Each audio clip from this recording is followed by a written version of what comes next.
Let's roll.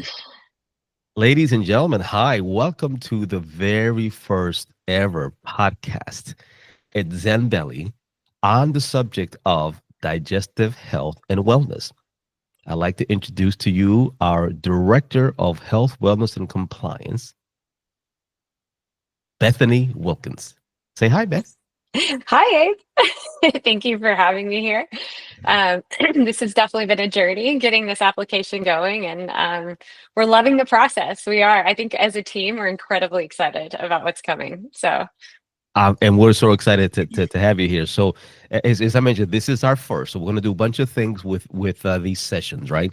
We're going to sort of have it just really open, general conversation about what Zembelli is and how we're trying to help, and in particular, how we're going to address digestive issues, specifically as it relates to chronic conditions, recurring issues that people face, and how we can help. Right there is just for context. There's 77 million people like myself and Beth that have suffered from a deep disruptive chronic disorders. 77 million, and that number is growing at about 5 to 8% a year, compounded annual growth. Right, it's insane. And so rather than try to sort of boil the oceans, what we're going to do with these podcasts is we're going to pick a topic and always tie it back to our core mission, which is very simply to help all of you who, like us, have had these issues to be well and eat happy again, right? There are all sorts of different things out there in the marketplace where you can go find bits and pieces of things. You can find a place to go learn about gluten free.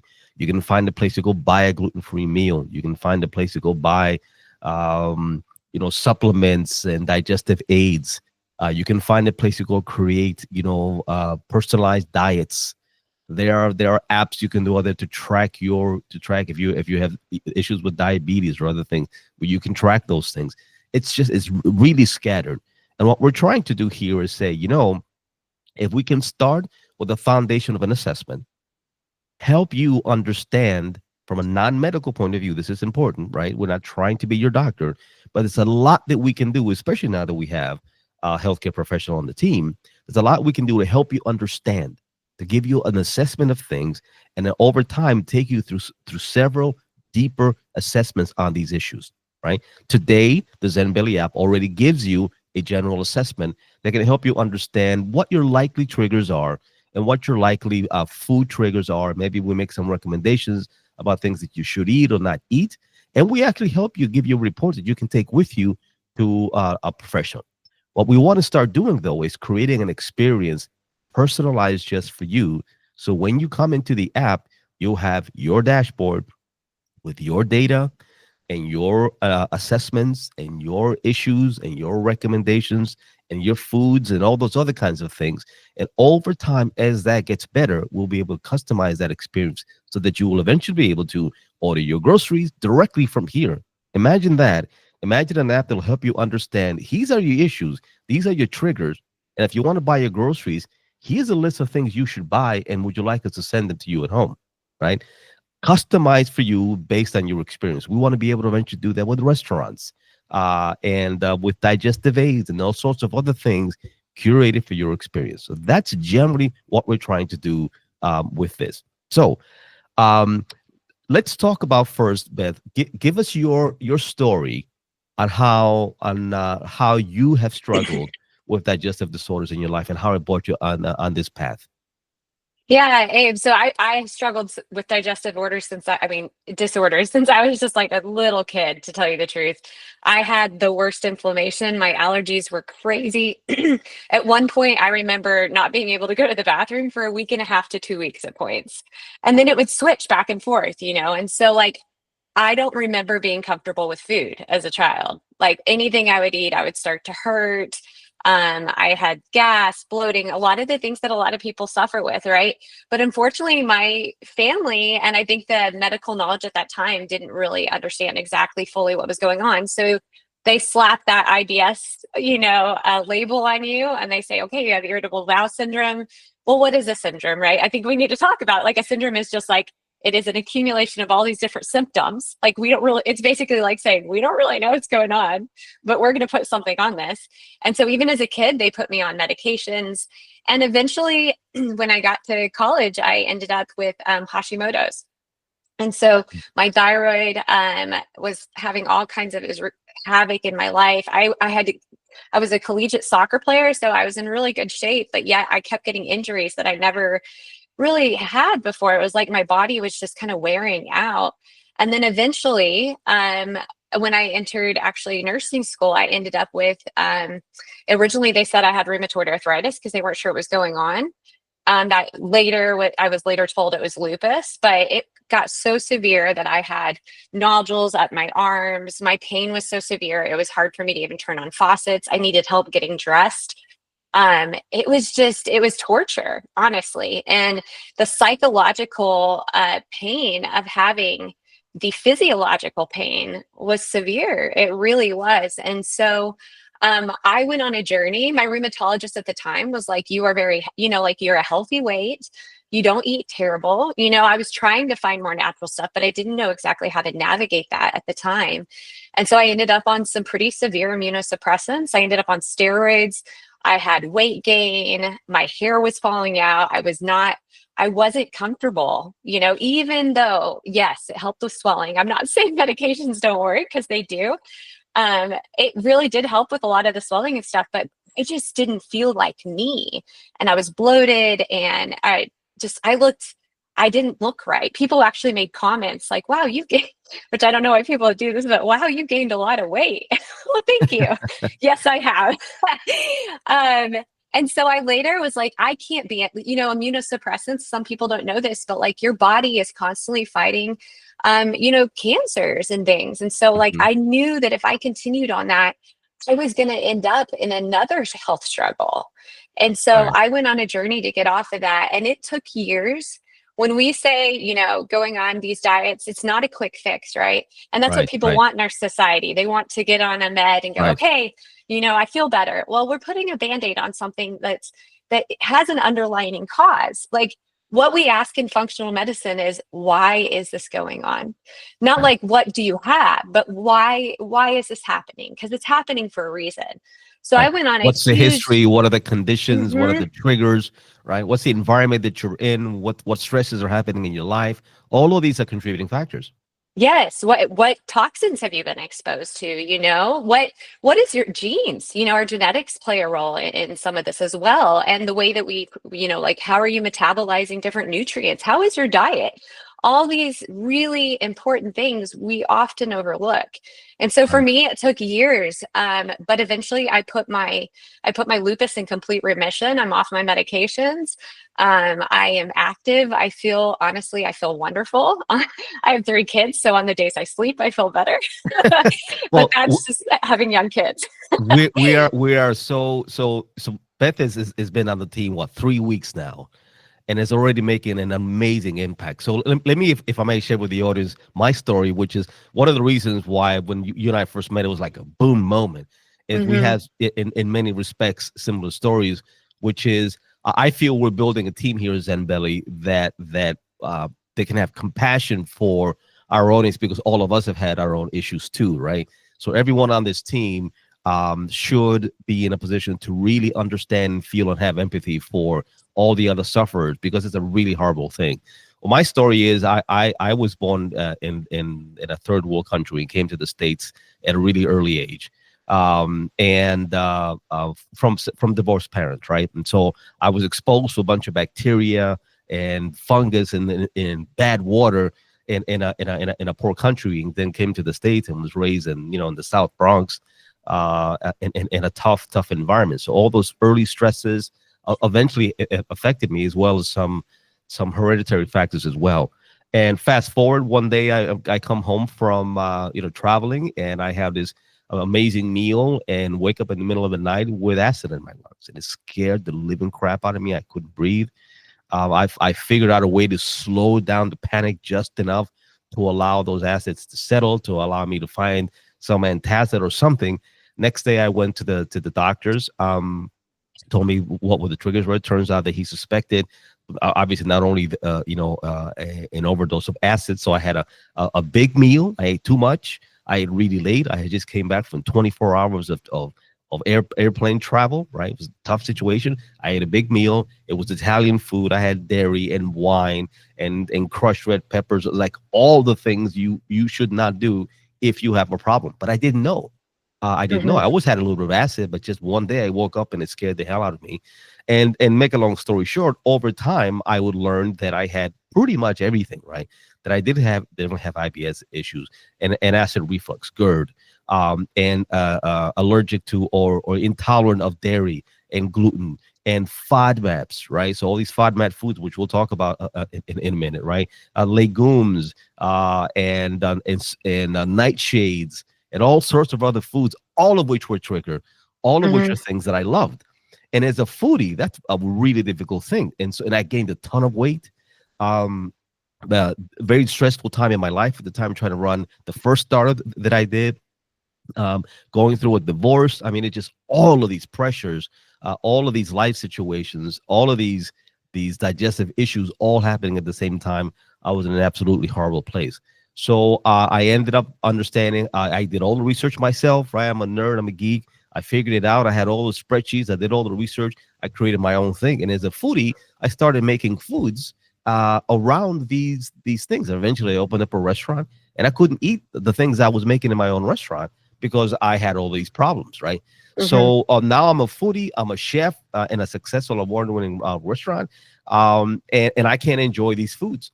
So over time, I did manage to get control of the things. Everything I did to go see a doctor, none of it helped, right? Because there was nothing surgical going on. No one determined at the time that I needed any medication. And when I think some antibiotics were proposed, I turned them down because there's other, as you know, side effects and other implications of being on heavy Hmm. antibiotics. So I just figured out how to manage my life myself. I got back in the gym. I lost a bunch of weight. I got in good shape. And then after I did all of that work, lost 80 pounds, 80 pounds, 85 pounds, got in great shape. I was in the gym. I was, going to the dancing on Friday and Saturday nights. I was sweating all the time. I was running and biking. Then I went to do my yearly at the doctors, and they found my PSA was high and that I had prostate cancer. So then I go through 6 months of trying to figure out what that was all about. I was in a really depressed state. It was absolutely horrible. Good news is I got through it. I'm still, knock on wood, in complete remission as of last year, as of the last annual checkup, and everything is great. Now since then I've gained more weight, so we need you to help us and the rest of the team coach us through that. The stress of work, the stress of running a startup business, right? All of Hmm. those kinds of things. I moved out of the city, so I'm no longer like walking every day as much as I used to. I'm much more sedentary than I need to be, and so I've picked up some weight. I'm not sleeping enough. There's all kinds of things I can do to get better, right?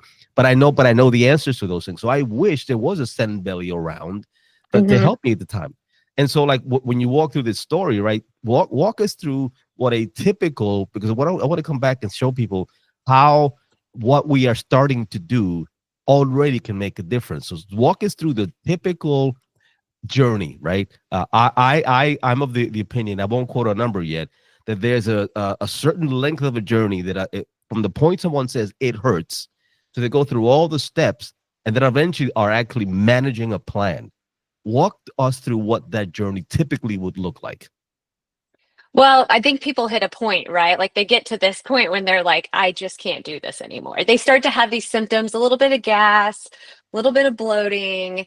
And this is in particular with like the IBS side of things, right? And we'll go into IBD and Yeah, all yeah. kinds of things at a later podcast probably. But as far as that, it's just we're surrounded by unhealthy foods. Our current eating environment is horrendous. There's processed foods, there's unhealthy fats that we're taking, and there's tons of sugars that are irritating our gut. And so people start to have these gastric issues. And so sometimes it starts with like they start to have indigestion, which often people don't realize, but some indigestion is actually caused by, you have low stomach acid at points. As we age, we know that our stomach acid starts to actually go down as well. But also doctors often put them on medications. And so this starts a cycle, right? These medications that people take to bring that stomach acid down actually has very bad effects over time because it's not meant for long term, right?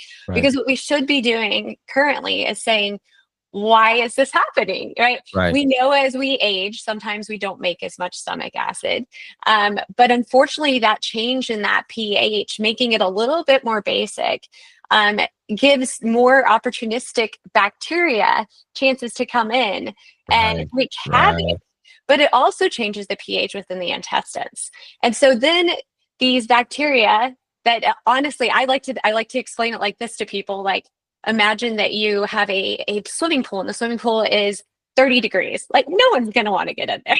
There might be a few that just love the cold. So there's a couple in there. And then then it starts to get warmer, and the warmer it gets, the more people are like, oh, this is nice. This is enjoyable. Well, that's like the bacteria, right? It starts to move up from areas that it really in the colon where it shouldn't even be touching that small intestinal area. And it moves up and it starts this food baby, right? Like where you eat and you get bloated and you hurt. And you can't understand why. Why am I hurting so bad? And so that's from that point, right? Let's try to put this in terms of a journey, right? So the person finally says, "Okay, I've had it," right? And in a typical scenario, walk us through it. They go, "Okay, I'm done. I need some help," right? What's the first step they take? And then after they take that step, again, think of this as a journey, right? I'm trying to get to the audience a general idea of all the steps involved to eventually end up at, I spoke to someone, I got a solution, and I got a plan, and now I'm managing my plan, right? What are all the steps that in a traditional healthcare model, right? One would take to go through it hurts, and all the steps involved till they finally have a plan that they're managing. What does that that journey look like? Well, so first I wanted to say, like, that thing that I was talking about, which is usually SIBO. People need to see if they have that, right? We know about 60% of people with IBS actually have SIBO, small intestinal bacterial overgrowth. Occasionally it's SIFO, small intestinal fungal overgrowth, but you need to get tested for these things. And so to do that, they need to do a breath test. And that will actually show them from the get-go exactly what's really going on if they have it, right? Because if you do I like to do the Trio Smart breath test. This is a triple breath test because different bugs release different gases. They usually give you kind of a sugary drink and you breathe into something. And it's going to show either hydrogen, which tends to be more with diarrhea type of IBS symptoms, or methane, which tends to be more of the constipation kinds of symptoms.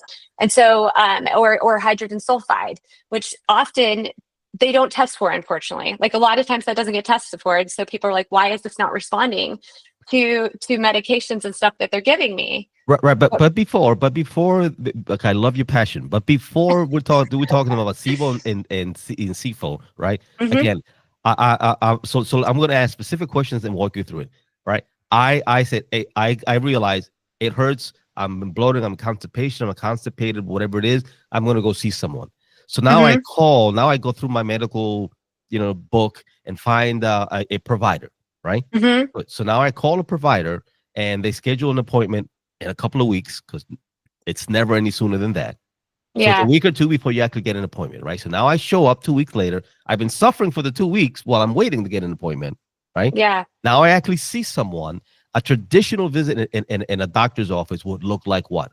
Paint that picture of what that office visit and that conversation with the doctor would look like before he actually makes any recommendations. What is that like? What they're going to do is, honestly, usually they rule out the big stuff, right? Like, do you have inflammatory bowel disease? Do you have blood in your stool? Are there any signs and symptoms of possible, cancers? What are your what is your history? Not a real deep history. A lot of times they will not go into, were you on multiple antibiotics as a child? Were you breastfed? Were you vaginal birth? Like, there's things that I look at that's not usually asked, right? And then a lot of times they'll give you an antispasmodic to kind of help with that gastric pain. Sometimes they give you medications to assist with whatever's going on. And They're going to ask you and about all of this before you actually get any lab work done, usually, right? yeah, Yeah, often if you are having intestinal upset, if you're getting that burning chest feeling, they right, usually will say, okay, you have indigestion. Sometimes they'll put you on a PPI, a proton pump right, inhibitor, which are I like to call the Prizols. That's what right, they end with usually. right, right. Um, and so that's typically how it goes. And then sometimes they'll start you on, you know, um, mag citrate, to kind of help you go to the bathroom. Occasionally they'll tell you up your fiber, which honestly, Abe, if you up fiber on someone that has SIBO or something, Right, right. that's The gonna worst. hurt. Right, right. You So, don't want to do that. they rule out. I'm of the opinion that there are chronic conditions that let's see. If you look at the business model of a traditional doctor's office, right? They get paid for intervention. You show up, that's a Mm-hmm. billable visit, right? You go through an early set of analysis, that's a billable analysis, right? Depending on the situation, they may send you to a lab for some work, right? Right. Mm-hmm. Okay. Now, but in the meantime, though, if they don't determine that it's that based on the big thing that it's cancer or anything else like that, there isn't really much that they can actually do. Is that a fair statement? Mm-hmm. And they Yeah. might give you again some band-aids to hold it, but they can't really solve the problem. All right, so now let's say that out of all of that, it's okay. It's something and answered, and the doctor has some concerns. Now they're going to send you to get some lab work, right? So now you go get the lab work, right? They write up a lab thing. You make an appointment at the lab. That's another week or two. You go get the Mm-hmm. lab done. Then you have to wait another week or so before they get the results back. Maybe if you're lucky. Now 3 or 4 weeks later, while you're still suffering, you go back to the doctors for the review. Now you're at 6 weeks, roughly Mm-hmm. 6 to 8 weeks, roughly, right? Okay, so now you Yeah. go to the doctor's office. They read your thing. Now, based on the analysis, I'm of the opinion there's two categories. There are the things that they can actually do any real medical intervention on, Mm-hmm. and then there's all this other stuff that they really can't have any real medical intervention. That has a lot to do with lifestyle and food and all the rest of that, right? Mm-hmm. What would you guess is the percentage of those issues that really are medical intervention things that require surgery, right? Or that require some aggressive protocol other than changing your life? Like, what percentage of all those issues is really I the would say nasty probably 10%, maybe, 10%? maybe 8, Exactly. I maybe. was going to say 8 to 10%. Yeah, So maybe. But after the 8 weeks, maybe 8 to 10% of those are something they can actually do something about and bill. mm-hmm. Most of the time, they're done because there's nothing really billable for them to manage anymore. So they send you home, right?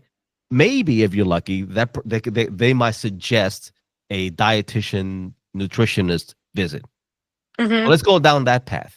So let's say they would make that recommendation. So now you go back home and you got some temporary remedies, some antacids or whatever, right?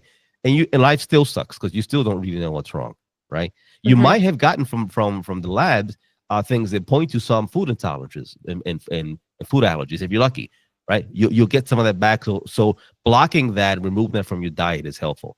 But now Mm-hmm. you're gonna go see because now you want a recommendation, like, okay, how do I eat? What should I do? So now you go see a nutritionist. Great. Mm-hmm. Now it's 2 to 3 weeks to get that appointment, right? Mm-hmm. And then you go to have the appointment, and maybe they run some tests, and that takes another Yeah. week or two.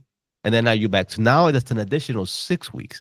Now you're going on 3 months, and you still don't really know what's wrong, right? Yeah. When you're finally done, you've paid 3 different people. You are now have a dietitian nutritionist that's going to give you a pretty traditional diet plan, a low carb plan, right? A low fiber, high fiber diet, a low acid diet, low glycemic, all of these packaged diets, right? In your experience, are the packaged diets really the answer? Or do you think that what we really need is a much more personal approach to how to actually come up with a solution for patients? I think it needs to be very personalized. And unfortunately, that's not really how our modern medical is really taught. If you ever go to a doctor's office, or even when you're working with nurses, we're taught to question like how have you come, like we don't really hear as well as we question, if that makes sense. Yes, And yes. sometimes what you need to do is, and I'm not, by the way, I fully respect doctors, nurses, all of that. I was in the medical community. They are so knowledgeable on so many issues. It's not a problem with them as much as it is, I think, our education systems. We're trying here, and I believe Zenbeli is too, to integrate the two, to say there is a place for both of these, right? For us to come together and and really heal people in these beautiful ways. Right. So yeah, repeat the question again. Well, no, no. So you answered the question, which is to say that how much can someone actually fix by just going on these traditional diets, right? And the answer is, like, for example, I am lactose intolerant and gluten free, right? But if I went and had if I went and had a gluten free, dairy free pasta dish, right, I would still blow up because there's garlic in it, right? Which is a nightshade, which I can't have, right? Because of the acids in the tomato sauce, right, and the onions and all sorts of other things. Now I would still be free compliant, dairy free, gluten free, whatever free compliant, but there's other nuance in the foods that have a really nasty effect on me, right? So that's not the answer either. So now we've taken 3 months of this person's life. They spend a ton of money, right, trying to figure this out. And at the end of the day, they have some diet, some FDA-approved diet given to them by a nutritionist who's going to pull it out of their book and say, "Oh, you need to be on the low FODMAP diet," and now they're done. But after that, then how expensive is it for them to continue to get a coaching assistant, right, or to continue to talk to the dietitian, right? So, which is to say, after all of that, I don't really think we've yet solved the problem, right? And it turns out that things change, and there's so much data on this that even if you are a licensed practitioner, even if you are a licensed nutritionist or dietitian, you're going to be pulling from data that's probably 20 years old, 10 years old, right? Stuff that's been around a long, long time. And it's impossible to expect the dietitian and nutritionist to be up to speed on the oceans and oceans and oceans of data that's out there every single day. So I'm of the opinion, one of the reasons that Zenbeli is here is that the computer can do a much better job of taking you through all of these issues that the nutritionist or the doctor would ask you, all of these conversations and questions in order to arrive at an assessment based on the computer has more access to more data than any doctor could. Now, again, there are interventions that must be decided upon and managed by a licensed healthcare physician, for sure. We already said about 8 to 10% of those. The other 92% do not fall in the category, right? Which is to say, of the 77 million people, right, that 70 million of them fall into the category of it's not surgery, it's not some major medical procedural thing. It is everything else. It is your experience, your issues, your triggers, your diet, your lifestyle, and creating something that's uniquely customized for you.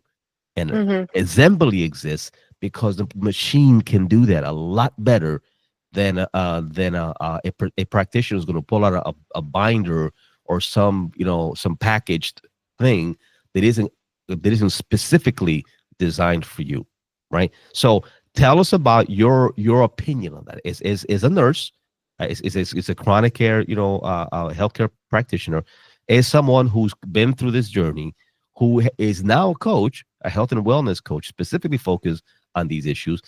Tell us how you think Zenbeli will help people as we are moving forward, right? So we're doing all of these assessments. We are, again, non-medical assessments. We're then giving our audience a summary of all the issues we're finding based on all the best data that we're curating from all over these research and medical information and all these deep oceans of data, right? So we're then giving you an assessment. We're then saying, based on these assessments, we think these are triggers. We think these foods are likely to be triggers. And we also think that if we take a look at your triggers, here's other foods you can eat that are not on your trigger list that should be really helpful to you, right? And by the way, if you have not yet seen a doctor, we can generate a report that you can go take to see a doctor if you think that's what you really would like to do next. That's Mhm. sort of where we're starting from. Tell the audience what you think about that approach and how and why you think that's going to really change the world. Well, I think what it's giving patients and what every patient really needs at the end of the day is autonomy.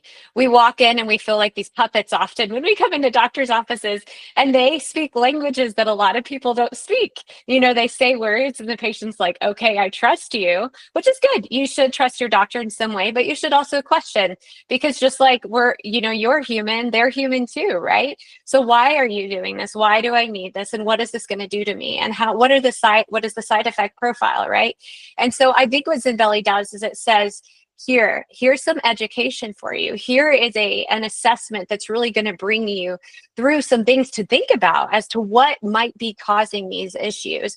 Because most people, even if you step into Chat GPT, if you go into AI, you don't know what to ask it. Like, Right. where do I go with this? Like, what is IBS? Okay, it will tell you what IBS is, right? Like, but I have diarrhea. Okay, that's nice, but what do I do about this? What tests are available? And if I don't do testing, how can I start to identify or to work on these issues that I have, even beyond, because there's ways that you can start things even before you go and you do these very deep testings, like a GI map or the Trio Smart things. Because if you change your lifestyle, if you change the way that you eat, I tell people, if you just do one thing in the entire world, maybe it won't fix, but maybe it will. It would change the health of the whole nation if we would just stop eating processed foods, if we would Right. just stick with whole foods. I mean, I don't care if you're paleo, keto, vegan, any of this kind of stuff. Let's stick with whole foods, guys. We eat so many processed foods in Right. our Right. environment. And yes, a lot. And Zenbeli really, it takes these intolerances that people have. It takes these sensitivities that people have. And it says, okay, we need to make sure that we work with you on this. And we give you the education. People can't just start on a low FODMAP diet and keep on it the rest of their lives. You're going to starve your microbiome. You Right. have to know when to reintroduce foods.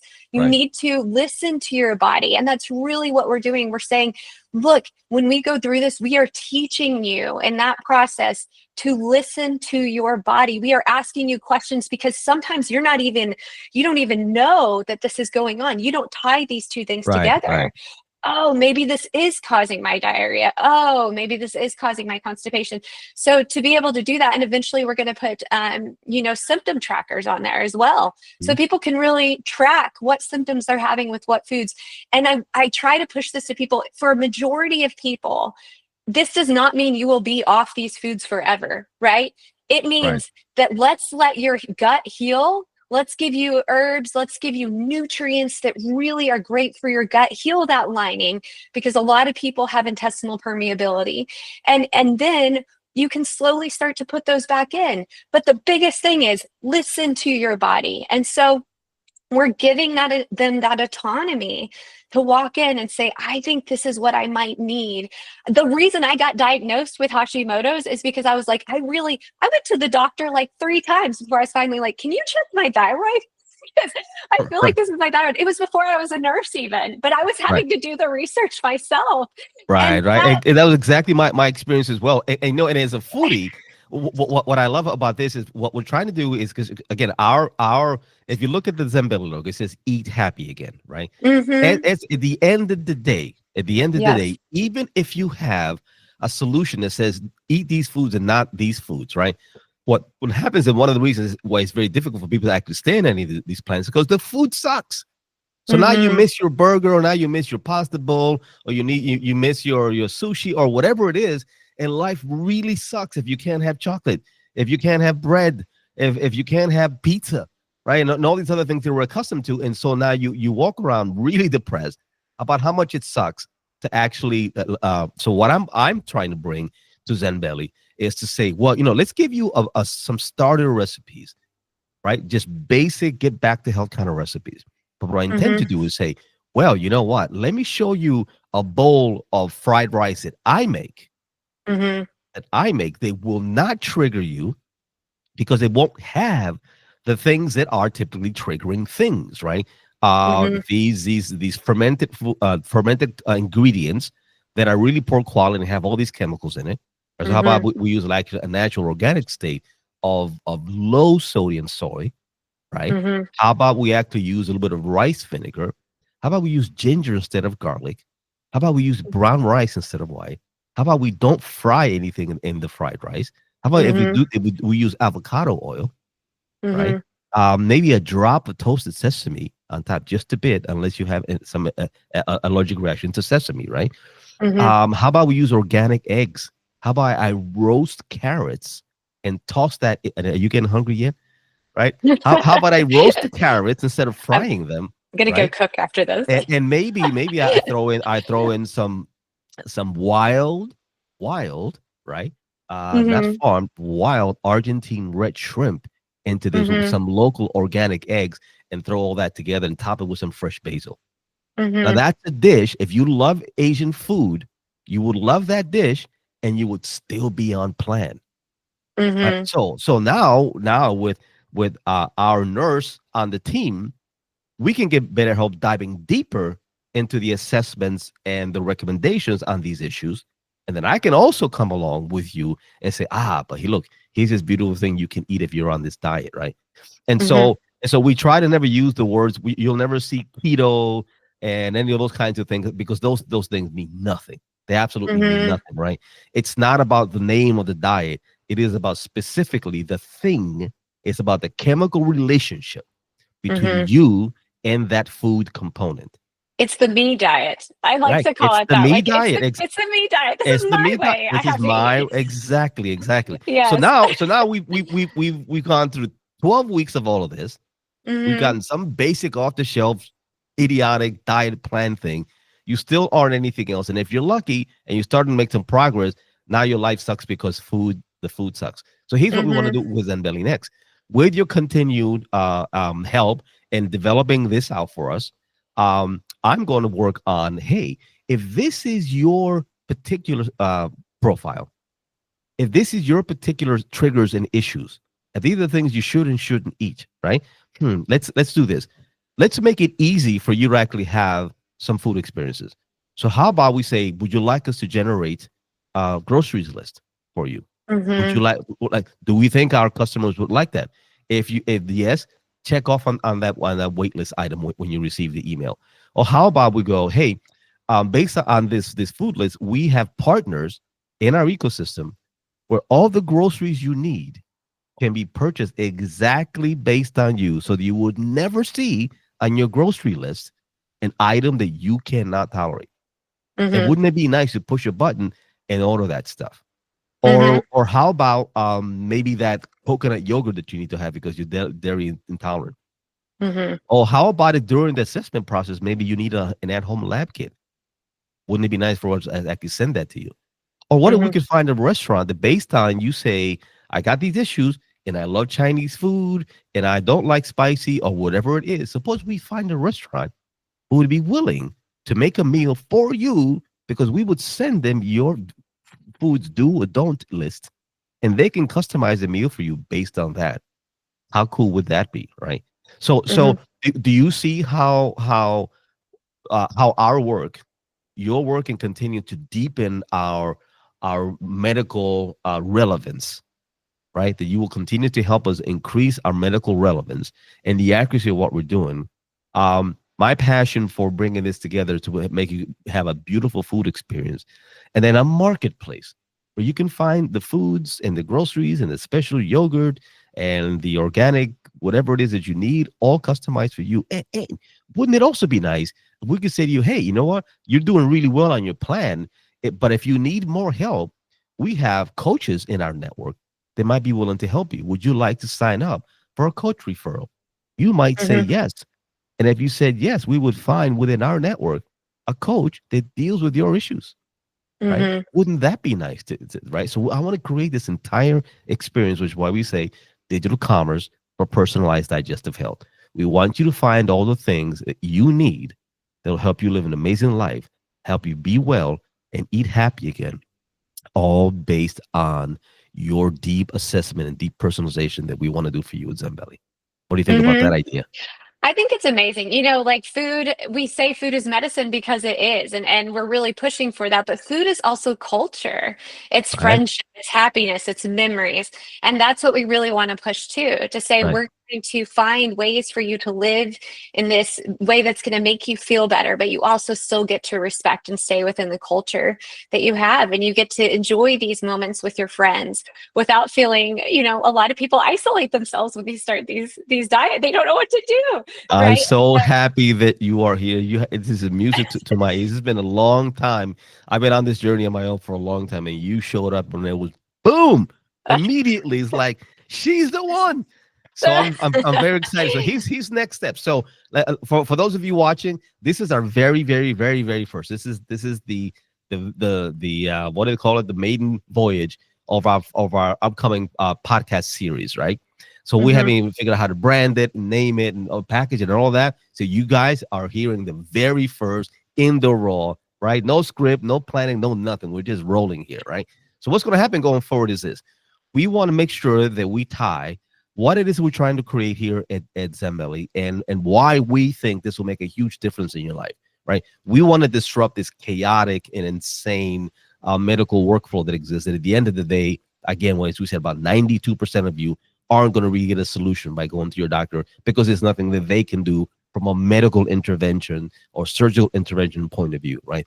The rest of this other stuff it's the me diet. It's the relationship between you, your life, right? Your life environment, the choices you make, your lifestyle, your physical activity, genetics, right? What kind of food you buy, all of those kinds of things are affecting your own personal relationship. So what we're going to do is with each of these podcasts, we're going to pick a very discrete topic.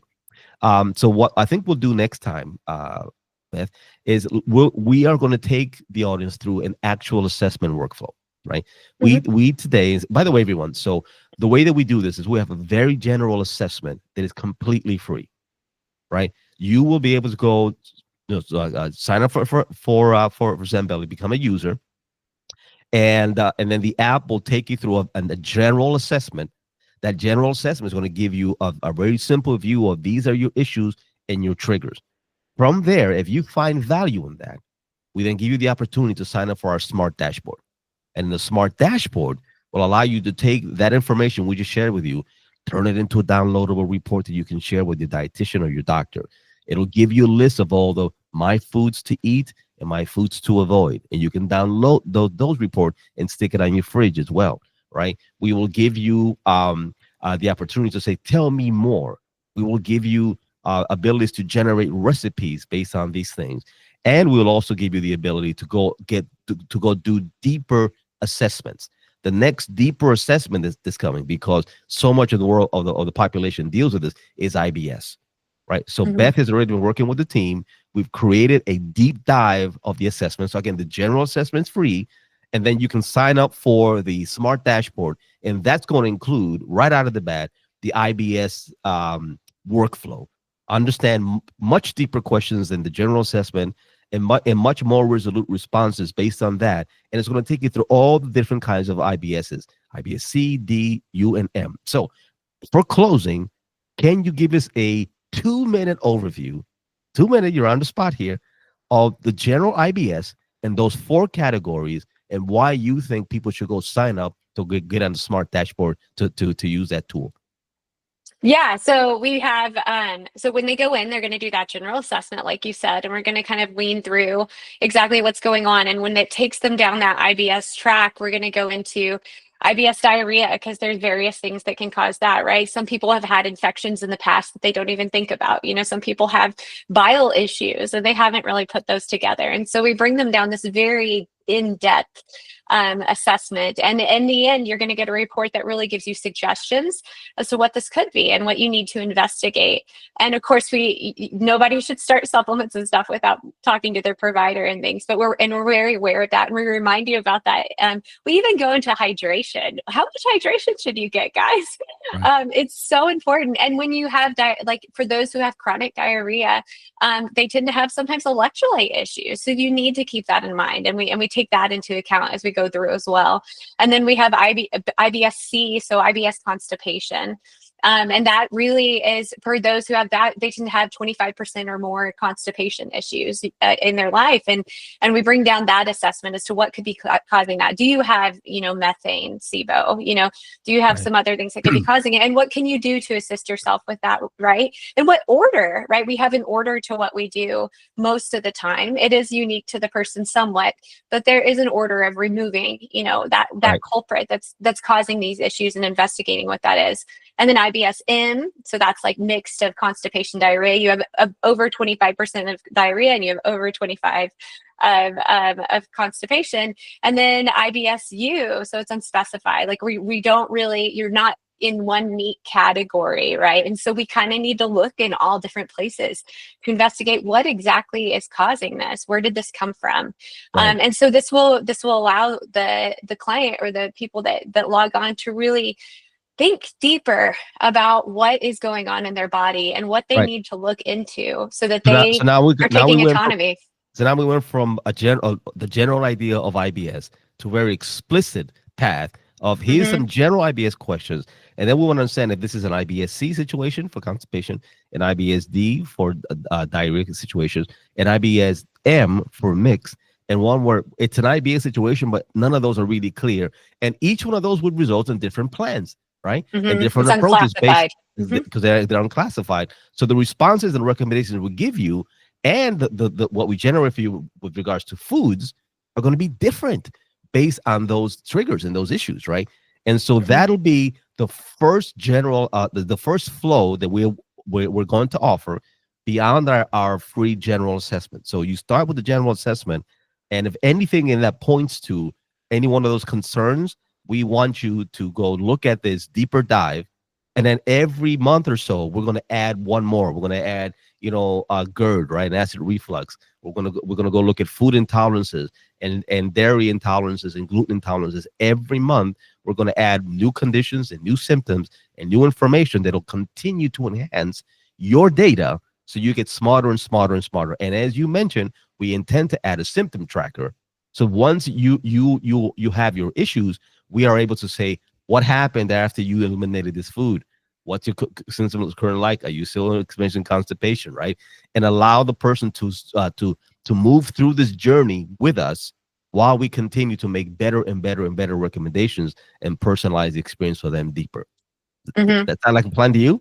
Yes, that All sounds like right. a great Well, plan. ladies and gentlemen, thank you so much. Abraham Abreu, uh, founder and CEO and CPO of Zenbeli, and Beth Wilkinson, our rock star nurse who's joined the team now for 3 weeks, joining me here on this first podcast.